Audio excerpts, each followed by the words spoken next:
સુરતના ઉધના ખાતે ફાઇનાન્સરની ઓફિસે કરાયેલા ફાયરિંગના મામલે વધુ એક આરોપીને ઉધના પોલીસે ઝડપી પાડ્યો છે। અગાઉ 3 આરોપીઓને ઉધના પોલીસે ઝડપી પાડ્યા હતા।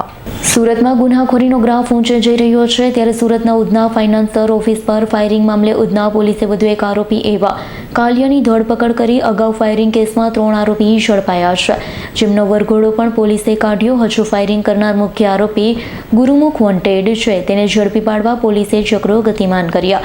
તો ઝડપાયેલ આરોપી પાસે ફાયરિંગ કરવામાં આવેલી ગન બેગમાં રાખવામાં આવી હતી। ફાયરિંગ કરવાનો પ્લાન ઘડતી વખતે કાલિયા ઉપસ્થિત હતો, જેને લઈ પોલીસે તેની ધરપકડ કરી છે। થોડા દિવસ અગાઉ ઉધના પોલીસ સ્ટેશન વિસ્તારમાં ફાયરિંગની એક ઘટના બની હતી।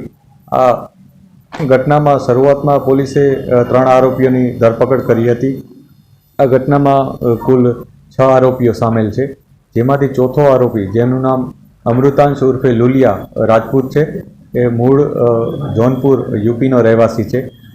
પોલીસે એને આઈડેન્ટિફાઈ કર્યો હતો અને ઉધના પોલીસે એની ધરપકડ પણ કરી છે। એની પાસે એક વ્હીકલ છે, એ પણ પોલીસે જમા લીધું છે।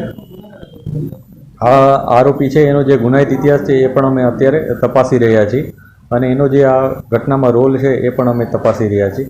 આ ઉપરાંત અન્ય 2 જે આરોપીઓ છે એનો પણ અમે શોધખોળ કરી રહ્યા છીએ અને જલ્દીમાં જલ્દી પકડાઈ જાય એ પ્રકારના પોલીસનું પ્લાનિંગ છે। Bureau report S9 news Surat.